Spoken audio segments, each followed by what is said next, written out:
Halo teman-teman, Assalamualaikum. Apa kabarnya hari ini? Semoga kalian dan keluarga sehat walafiat dan selalu berada di lindungan Allah Subhanahu wa Ta'ala. Nah, kali ini aku akan mereview sebuah skripsi penelitian kuantitatif. Nah, sebelumnya kita kenalan dulu yuk. Perkenalkan, nama saya Nurhayana, NIM 11910051, Program Studi Pendidikan Guru Madrasah Ibtidaiyah, kelas 4A, Fakultas Tarbiyah dan Ilmu Keguruan IAIN Pontianak. Di sini saya akan mereview skripsi guna untuk menyelesaikan tugas mata kuliah kuantitatif yang diampu oleh Ibu Andina Nurul Wahida, MPD. Baiklah, di sini kita akan masuk ke identitas peneliti skripsi. Judul skripsi: pengaruh penggunaan pendekatan lingkungan sebagai sumber belajar terhadap hasil belajar IPA siswa kelas 5 pada materi benda dan sifatnya. Variabel penelitian, variabel terikat dan variabel bebas. Nama peneliti Siti Riana, asal perguruan tinggi Universitas Islam Negeri Syarif Hidayatullah Jakarta. Tahun terbit skripsi 2015. Bab 1, pendahuluan. Nah, selanjutnya adalah permasalahan yang terjadi di tempat penelitian. Konsep-konsep sains dan lingkungan sekitar siswa dengan mudah dikuasai siswa melalui pengamatan pada situasi yang konkret. Dampak positif dari penerapan pendekatan lingkungan tersebut, siswa dapat terpacu sikap rasa keingintahuannya tentang sesuatu yang ada di lingkungannya. Berdasarkan hasil observasi di SD Negeri 14 Pagi Pondok Labu, sebagian besar guru hanya mentransfer ilmu pengetahuannya saja kepada siswa tanpa berusaha untuk mengkaitkannya dengan lingkungan siswa dan pengetahuan yang telah dimiliki siswa dari lingkungan sekitar dan pengalaman dengan pengetahuan yang akan dipelajari siswa di sekolah. Dengan demikian, belajar hanya bersifat hafalan saja dan kurang bermakna. Untuk mengatasi masalah tersebut dapat dilakukan dengan menggunakan pendekatan lingkungan sebagai sumber belajar sehingga dapat membuat pembelajaran lebih bermakna. Nah, selanjutnya adalah alasan peneliti mengangkat judul penelitian tersebut. Untuk mengatasi masalah yang dialami SD Negeri 14 Pondok Labu, peneliti melakukan penelitian dengan menggunakan pendekatan lingkungan untuk hasil belajar siswa dengan judul pengaruh penggunaan pendekatan lingkungan sebagai sumber belajar terhadap hasil belajar IPA, materi benda dan sifatnya. Di sini adalah screenshot pra penelitian oleh peneliti yang saya akan review di skripsi. Nah, selanjutnya adalah rumusan masalah. Apakah terdapat pengaruh pendekatan lingkungan sebagai sumber belajar terhadap hasil belajar IPA siswa materi benda dan sifatnya? Nah, pada skripsi penelitian ini saya akan memberi komentar kepada rumusan masalah, yaitu menurut saya rumusan masalah yang hanya mengangkat satu permasalahan saja itu hal yang sangat baik, karena peneliti pastinya sangat berfokus kepada satu permasalahan itu saja, sehingga tidak akan memikirkan masalah-masalah yang lainnya. Nah, selanjutnya adalah tujuan penelitian. Pengaruh penggunaan pendekatan lingkungan sebagai sumber belajar terhadap hasil belajar IPA, siswa materi, benda, dan sifatnya. Di sini saya akan memberikan komentar di tujuan penelitian, yaitu menurut saya tujuan penelitian yang peneliti berikan sangatlah jelas dengan judul yang peneliti berikan pada judul skripsi tersebut. Nah, selanjutnya adalah manfaat penelitian. Di sini ada 4 manfaat penelitian. Yang pertama, bagi siswa dapat menguasai konsep-konsep lingkungan sehingga dapat diharapkan hasil belajar IPA dapat meningkat. Yang kedua adalah bagi guru, yaitu menambah wawasan khususnya dalam memperbaiki model pembelajaran. Yang ketiga adalah bagi peneliti, yaitu sebagai calon pendidik agar dapat mengembangkan dan meningkatkan hasil belajar melalui lingkungan sebagai sumber belajar. Dan yang keempat adalah bagi pembaca, memberikan informasi tentang pengaruh pembelajaran pendekatan lingkungan terhadap hasil belajar IPA. Nah, di manfaat penelitian ini saya akan berkomentar, yaitu di dalam skripsi yang saya review ini, manfaat penelitiannya tidak tercantum penelitian teoritis dan manfaat penelitian praktis. Sebab di dalam skripsi, manfaat penelitian itu terbagi menjadi 2, yaitu manfaat teoritis dan manfaat praktis. Sehingga sulit bagi pembaca untuk mengetahui yang mana manfaat teoritis, yang mana manfaat praktis, sehingga tidak bisa diterapkan dalam kehidupan sehari-hari. Hanya saja pembaca langsung diberikan poin-poin yang mana itu tertuju bagi siswa, guru, pembaca, serta peneliti tersebut. Jadi, pembaca akan mengetahui manfaat dari skripsi ini saja. Bab 2 adalah landasan teori. Nah, sekarang kita masuk ke bab 2, yaitu landasan teori. Landasan teori atau kajian pustaka. Di sini ada 4 teori yang dikaji, yaitu hakikat IPA, sumber belajar, pendekatan lingkungan, dan hasil belajar.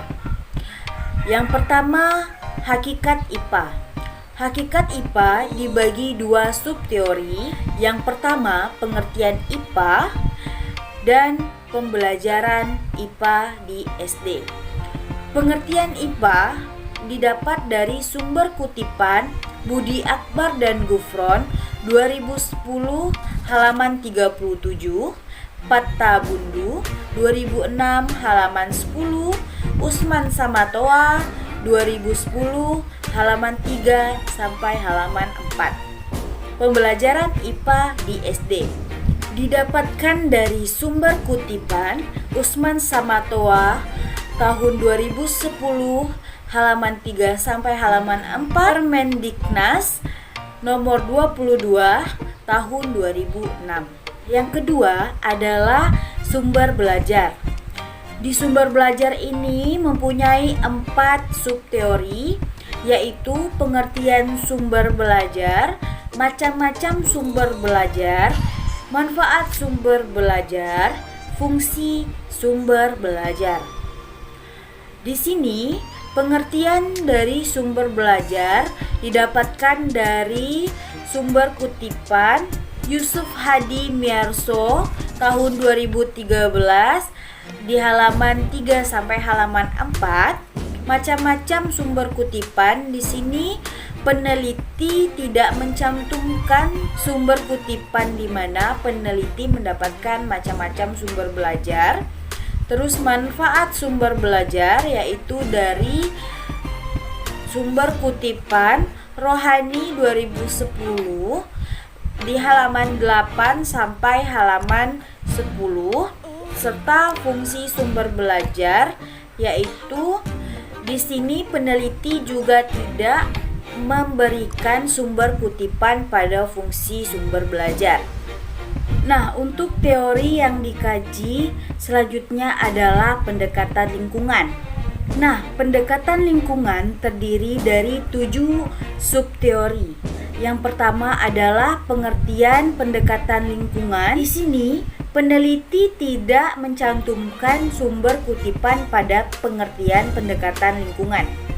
Yang kedua adalah jenis-jenis lingkungan untuk pembelajaran.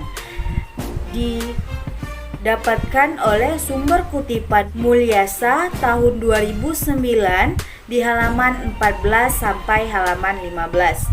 Selanjutnya adalah kelebihan dan kelemahan pendekatan lingkungan. Di sini juga peneliti tidak mencantumkan sumber kutipan yang peneliti dapatkan.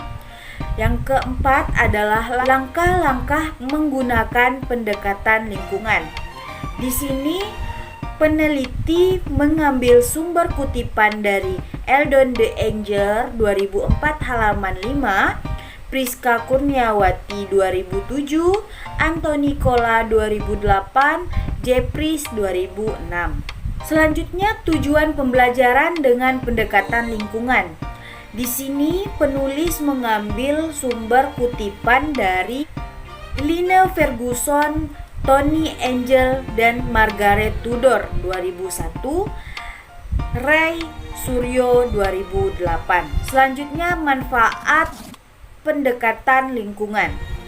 Di sini penulis mengambil sumber kutipan dari Muhammad Hamzah Zaidin tahun 2000 di halaman 44 sampai 45, Wayan Rinda Suardika di buku IPA kelas 5 nomor 1, Syah Muhibin di buku IPA kelas 5 di halaman 42 sampai 44. Yang terakhir adalah lingkungan sebagai sumber belajar. Di sini peneliti juga tidak mencantumkan sumber kutipan yang peneliti ambil. Selanjutnya adalah hasil belajar. Hasil belajar mempunyai 2 subteori, yaitu pengertian hasil belajar IPA. Yang kedua adalah jenis-jenis hasil belajar. Nah, di pengertian hasil belajar IPA, peneliti mengambil sumber kutipan dari Usman Samatoa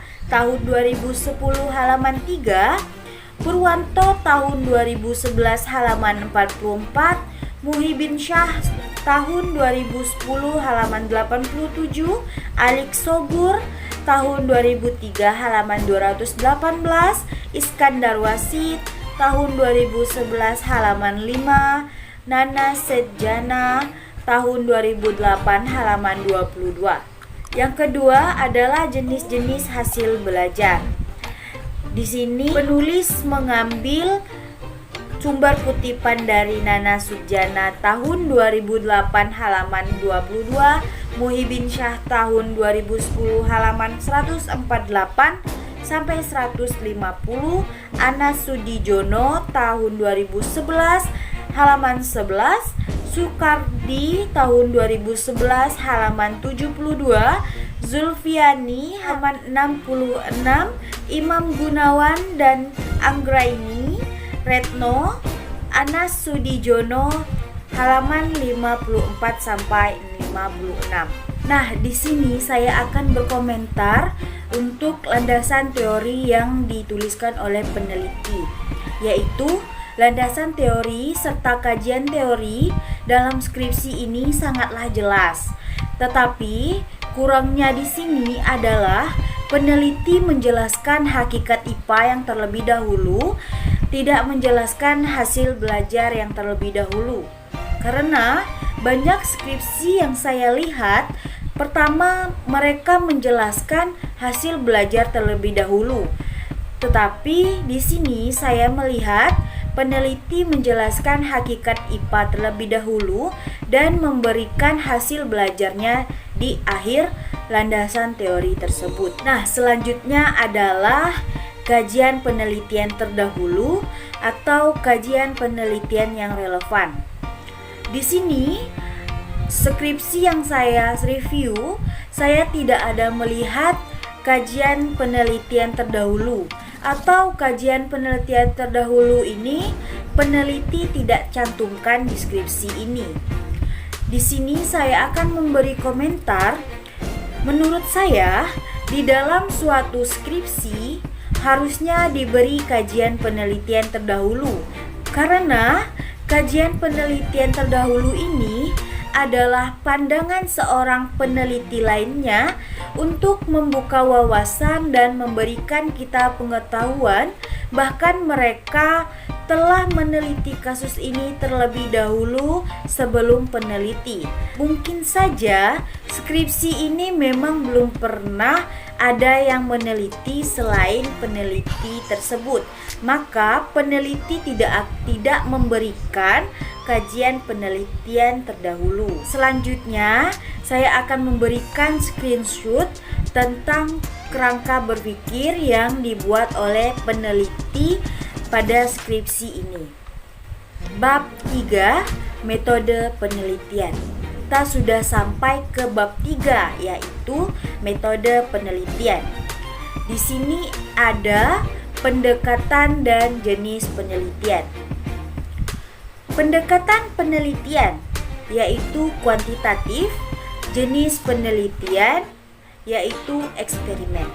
Komentar saya pada bab 3 ini yaitu dalam skripsi tersebut tidak menjelaskan penelitian kuantitatif, tetapi ia menjelaskan mengambil jenis penelitian eksperimen. Tetapi secara jelas penelitian eksperimen tersebut adalah jenis penelitian kuantitatif. Jadi peneliti hanya menjelaskan ini adalah penelitian eksperimen dan peneliti tidak memasukkan ini adalah penelitian kuantitatif. Selanjutnya adalah settingan penelitian atau setting penelitian. Di sini peneliti mengambil penelitian di tempat penelitian yaitu SD Negeri 14 Pagi Pondok Labu. Waktu penelitian yaitu November 2013. Yang pertama adalah populasi.